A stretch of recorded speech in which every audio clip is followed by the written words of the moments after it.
मैं जब बेवा हुई तो हामला थी। ससुराल वालों ने मुझे मायके जाने ना दिया कि जब तक बच्चे का जन्म नहीं हो जाता। अब ससुर ही मुझे रोजाना डॉक्टर के पास चेकअप के लिए लेकर जाते और वही मेरे सब खर्चे भी उठाते। मगर मुझे उस वक्त बड़ी हैरत होती कि जब भी डॉक्टर मेरा अल्ट्रासाउंड करता तो मुझे नींद आ जाती, मैं बेहोश सी हो जाती। एक दिन मुझे कुछ शक हुआ, जब अल्ट्रासाउंड करवाने गई तो अपने मोबाइल का कैमरा खुला छोड़ दिया। फिर मैंने कैमरे में देखा कि मेरा ससुर और डॉक्टर। मेरा नाम सादिया है, मैं एक गरीब घराने से ताल्लुक रखती हूँ। मेरे बाबा का इंतकाल 4 साल पहले हुआ था।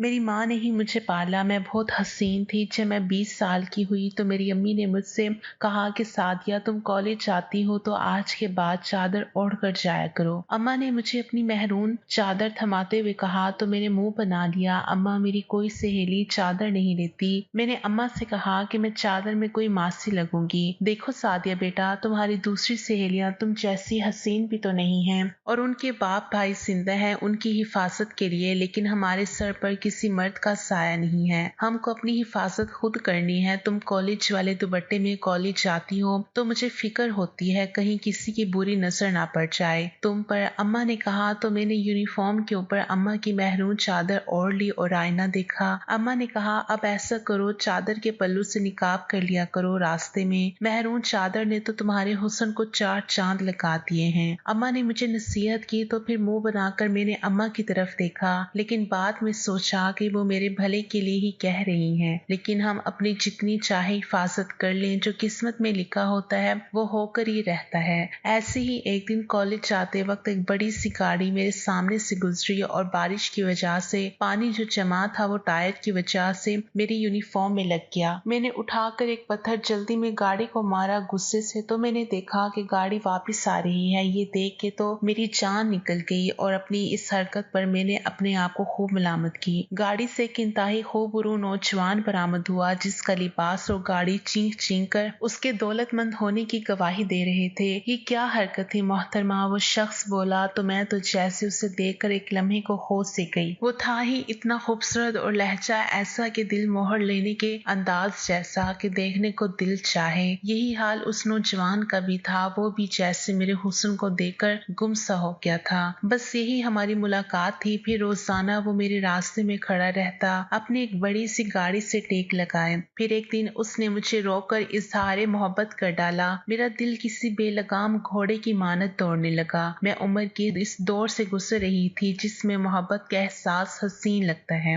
मैंने उसकी मोहब्बत कबूल कर ली। फिर मुलाकातों का एक सिलसिला चल निकला। मैंने अम्मा की सारी नसीहतें फरामोश कर दी थी। उस लड़के का नाम वकास था। वो अपने इलाके के सरदार का इकलौता चश्म चिराग था, बहुत बड़ी जायदाद का इकलौता वारिस। उसके सामने मुझे अपना आप बहुत कमतर लगने लगा था। एक दिन मैंने उससे कहा कि शादी कब कर रहे हो, तो उसने जवाब दिया, देखो सादिया, मेरे वालिदैन नहीं मानेंगे। वो मेरी शादी ऊंचे खानदान में करने के ख्वाहिशमंद हैं। पहले मैं तुमसे निकाह कर लूंगा, फिर तुम्हें अपने वालिदैन के पास ले जाऊंगा, क्योंकि मुझे मालूम है कि वो ऐसे राजी नहीं होंगे। वकास ने कहा और उसी शाम मुझसे निकाह कर लिया। मैं तो जैसे हवाओं में थी। फिर एक माह मैंने उसके संगत में गुजारा। वो जिंदगी के यादगार दिन थे। फिर मुझे हमल ठहर गया तो मैंने वकास को बताया। वो बहुत खुश हुआ और पहले मेरी अम्मा के पास आया मेरा हाथ मांगने के लिए। अम्मा ने इनकार किया कि हम गरीब लोग हैं। फिर मजबूरन सारी सच्चाई मुझे अम्मा को बतानी पड़ी तो अम्मा परेशान हो गई। ये क्या किया तुमने सादिया, कैसे यकीन कर लिया तुमने एक सरदार के बेटे पर। अम्मा ने कहा तो मैंने अम्मा को समझाया कि वकास मुझसे मोहब्बत करता है और मुझे अपने वालिदैन से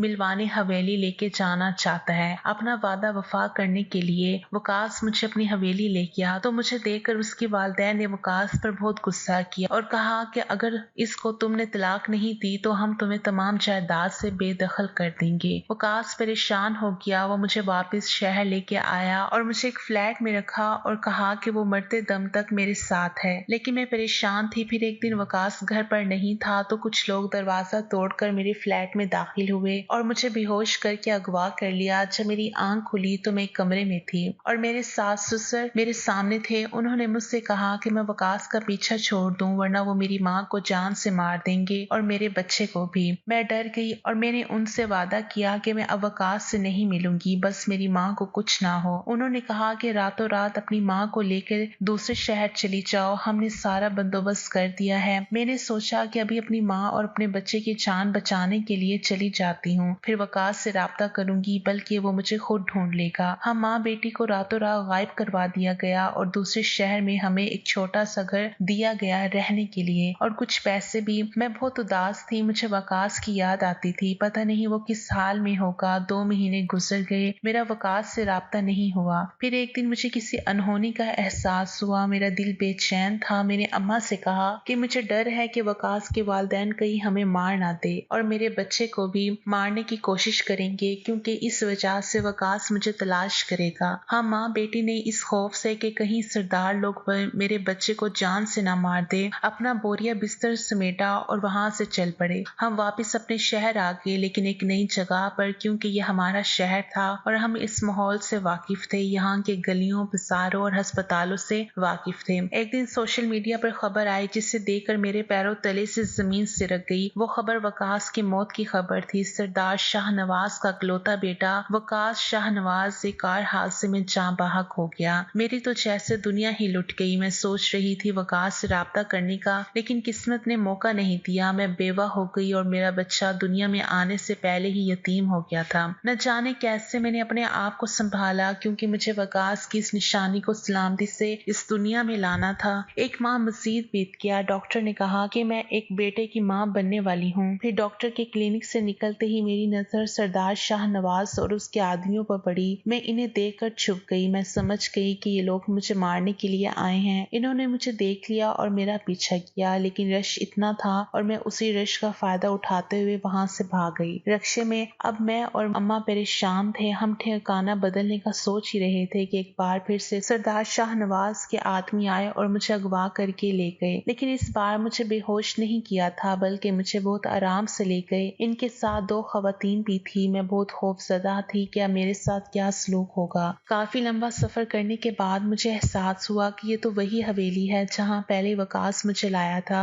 यानी इस मर्तबा मुझे हवेली लाया गया था, मगर क्यों इन 2 औरतों ने मुझे बड़े आराम से गाड़ी से उतारा और बहुत एहतियात से मुझे थाम के हवेली के अंदर ले गए। वहां का मंजर देखकर मुझे अपनी किस्मत पर यकीन करना मुश्किल हो रहा था। मेरे वही सास ससुर जिन्होंने मुझे बहुत बुरे तरीके से धुतकारा था, आज वो फूलों का हार लिए मेरे मुंतजिर थे। मैं हैरान थी, हमारे खानदान का इकलौता वारिस तुम्हारी कोख में पल रहा है, हमारा बेटा तो नहीं रहा। और हम खून के आंसू रोते रहे। लेकिन फिर हमें याद आया कि वकास ने तुमसे निकाह किया था और तुम्हारे पेट में उसका बच्चा था। अब हमें ये मत कहना कि वो बच्चा तुमने जाया करवा दिया। सरदार शाहनवाज मुझसे मुखातिब हुए। अल्लाह ना करे कि मैं अपना बच्चा जाया करूं। वकास की इस निशानी की मैंने जान से ज्यादा हिफाजत की है। मैंने कहा तो मेरी सास ने मुझे खुशी से गले लगा लिया। क्या ये बेटा है? मेरी सास ने उम्मीद से पूछा। जी बेटा है। मैंने कहा तो मेरी सास ने मेरी पेशानी पर बोसा दिया और मेरे ससुर ने मेरा सदका दिया और बेटे की ख्वाहिश में हवेली में जश्न का ऐलान हुआ। सब में ऐलान कराया गया कि ये वकास की मनकोहा थी और ये बेटा पैदा करने जा रही है और हमारे निकाह की तस्वीर सबको दिखाई। मुझे सुकून मिला कि चलो मेरे बेटे को उसका हक मिलने वाला है और बाप का नाम मिल गया। मुझे हवेली का वही कमरा दिया गया और मेरा खास ख्याल रखा जा रहा था। मेरे ससुर मुझे अल्ट्रासाउंड के लिए एक लेडी डॉक्टर के पास ले गए जिनका नाम अजरा था। डॉक्टर अजरा ने मुझे अल्ट्रासाउंड के लिए लिटाया तो मुझ पर गनूद की तारी हो गई और न जाने कैसे मुझे नींद आ गई। मेरी आंख खुली तो देखा मैं उसी अल्ट्रासाउंड वाले कमरे में हूँ, लेकिन वहाँ डॉक्टर अजरा मौजूद नहीं थी।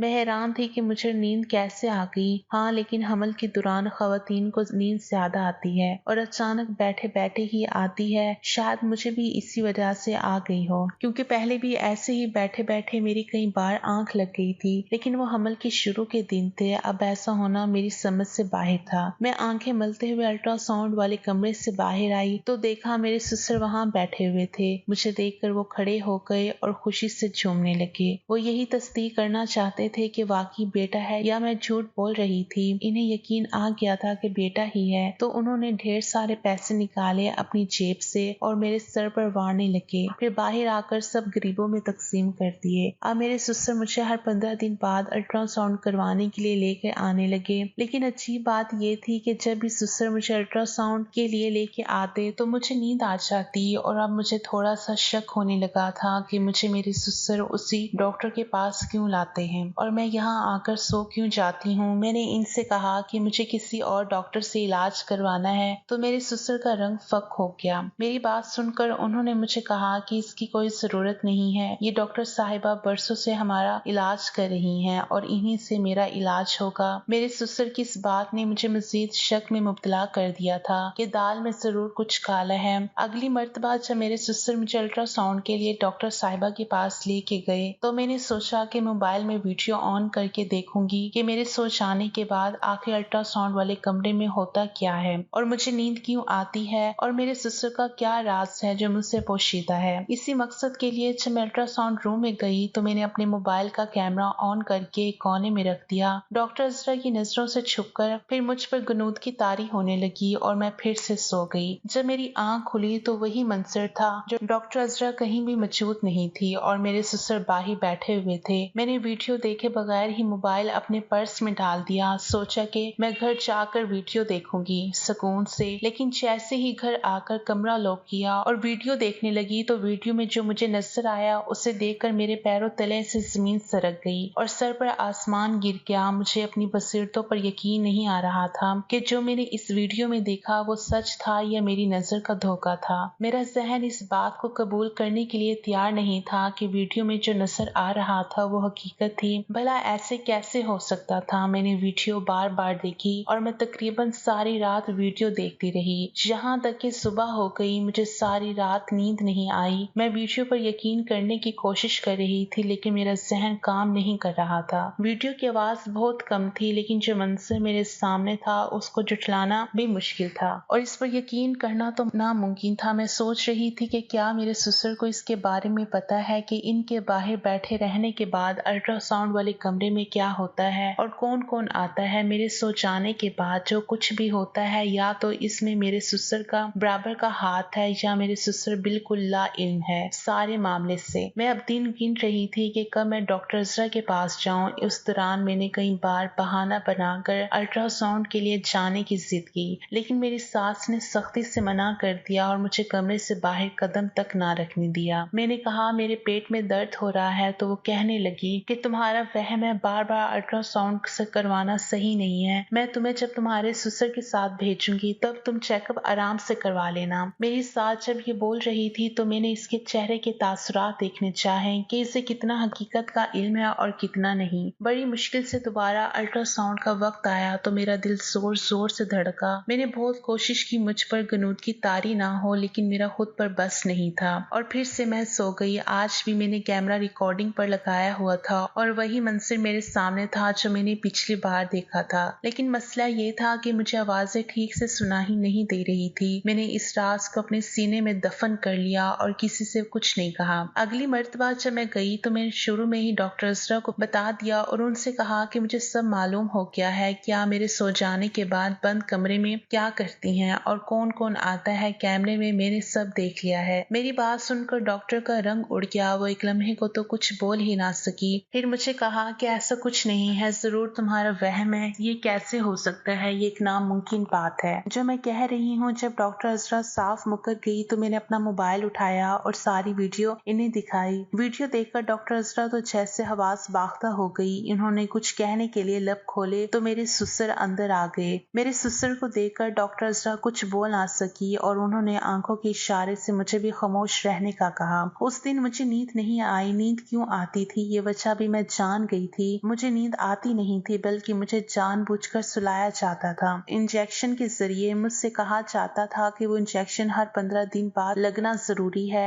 आज मैंने इंजेक्शन नहीं लगवाया तो आज मुझे नींद नहीं आई, लेकिन मेरी नजरें वहाँ किसी को तलाश करने लगी जिसको देखने के लिए मैंने इतने दिन एक एक पल गिन गिन कर गुजारा था। मेरे ससुर के जाने के बाद डॉक्टर अजरा ने बस इतना जल्दी में कहा कि इसका जिक्र अपने ससुर से ना करना बल्कि इस बात का जिक्र किसी से भी नहीं करना वरना इंजाम बहुत बुरा होगा। तुम्हारी जान جان بھی جا سکتی ہے۔ ڈاکٹر عذرا کی یہ بات سن کر میں حیران ہو گئی کہ میری جان کیوں جائے گی، میری جان کی تو اتنی حفاظت کی جا رہی تھی حویلی میں۔ میرے ساس سسر نے مجھے ہاتھوں کا چھالا بنا کر رکھا ہوا تھا، اپنے پوتے کے لیے تو پھر کوئی مجھے نقصان کیوں پہنچائے گا؟ میں یہ سارے سوالات ڈاکٹر عذرا سے کرنے والی تھی، لیکن مجھے موقع نہیں ملا اور ہم حویلی واپس آ گئے۔ میں سوچ رہی تھی کہ جس مقصد کے لیے میں ڈاکٹر کے پاس گئی تھی وہ مقصد پورا نہ ہو سکا۔ اگلی تاریخ میری ڈیلیوری کی تھی، مجھے درد شروع ہو گئی تو مجھے فوراً ہسپتال داخل کروایا گیا۔ ڈاکٹر صاحبہ نے کہا کہ میرا آپریشن ہوگا، انہوں نے فوراً آپریشن کی تیاری شروع کر دی۔ میرے ساس سسر کی جان پر بنی ہوئی تھی، ان کی حالت دیکھنے والی تھی، انہیں اپنے خاندان کا اکلوتا وارث ہر حال میں زندہ سلامت چاہیے تھا، اس لیے ان کی حالت ایسی تھی۔ مجھے بے ہوش کر دیا گیا اور جب مجھے ہوش آیا تو میں اس ہسپتال میں تھی ہی نہیں جہاں پر مجھے بے ہوش کیا گیا تھا۔ میں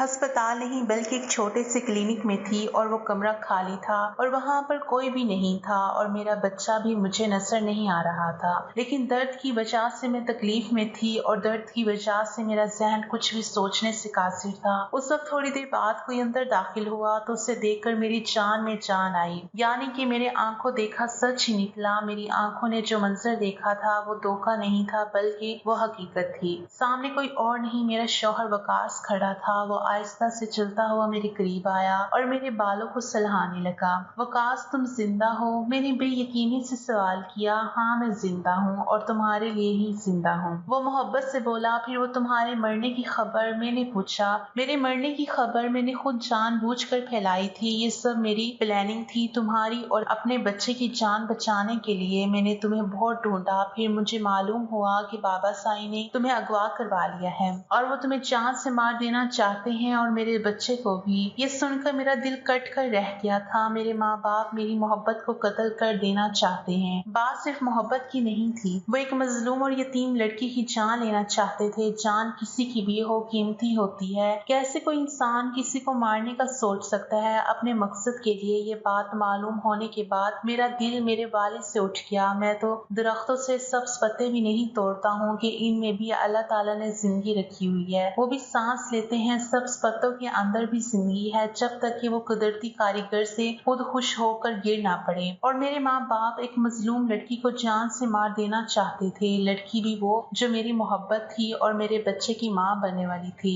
ان کی تم سے نفرت تو سمجھ میں آتی تھی، لیکن ان کے پوتے سے نفرت میری سمجھ سے باہر تھی۔ میرا وہ معصوم سا بچہ جو ابھی اس دنیا میں آیا ہی نہیں تھا، اس سے آنے سے پہلے ہی میرے والدین مارنے کا سوچ بیٹھے تھے۔ پھر میں نے یہ سارا ڈرامہ رچایا اور اپنے قتل کی خبر کو وائرل کر دیا، کیونکہ مجھے معلوم تھا کہ میرے مرنے کی خبر سن کر میرے والدین اپنی آخری نشانی کو ہر حال میں بچانا چاہیں گے۔ اور ویسا ہی ہوا جیسا میں نے سوچا تھا۔ اپنے خاندان کے اکلوتے چشم چراغ اور میری آخری نشانی کو بچانے کے لیے انہوں نے تمہاری حفاظت کی۔ اس سارے کھیل میں ہماری خاندانی ڈاکٹر عذرا میرے ساتھ تھی۔ ڈاکٹر عذرا نے انسانی ہمدردی کی خاطر میری مدد کی، انہیں کسی قسم کا کوئی لالچ نہیں تھا، انہوں نے میرا ساتھ دیا۔ اگر وہ میرا ساتھ نہ دیتی تو میرے لیے بہت مشکل ہو جاتی۔ اس پلاننگ میں ڈاکٹر عذرا نے میری امی سے کہا کہ ہمارے بچے میں صرف ایک کا بچنا ہی ممکن ہے، تو میری ماں نے کہا کہ بچے کو بچائے، ماں مرتی ہے تو مر جائے۔ یہ جھوٹ بھی میں نے ڈاکٹر سے بولنے کو کہا تھا اور اس لیے میری ماں ان کے سوا کسی اور کے پاس تمہیں لے کر نہیں جانا چاہتی تھی، کیونکہ دوسرے ڈاکٹر یقیناً تمہاری جان بچانے کی کوشش کرتی، کیونکہ ہر ہسپتال کا یہی اصول ہے کہ پہلے ماں کو بچایا جاتا ہے، اس کے بعد بچے کو بچانے کی کوشش کی جاتی ہے۔ جیسے ہی ڈیلیوری ہوئی ڈاکٹر نے بچہ ان کے حوالے کر دیا اور ان کو کہہ دیا کہ آپ کی بہو مر چکی ہے اور اسے روح پوش کروا دیا گیا ہے۔ ہسپتال سے میرے ماں باپ کی نظر میں ہم دونوں مر چکے ہیں اور میں تمہیں لے کر جا رہا ہوں امریکہ۔ اپنا بچہ میں نے اپنے ماں باپ کے حوالے کر دیا ہے، ہم امریکہ جا کر دوسرے بچے پیدا کریں گے اور وہاں پر ایک خوشگوار زندگی گزاریں گے۔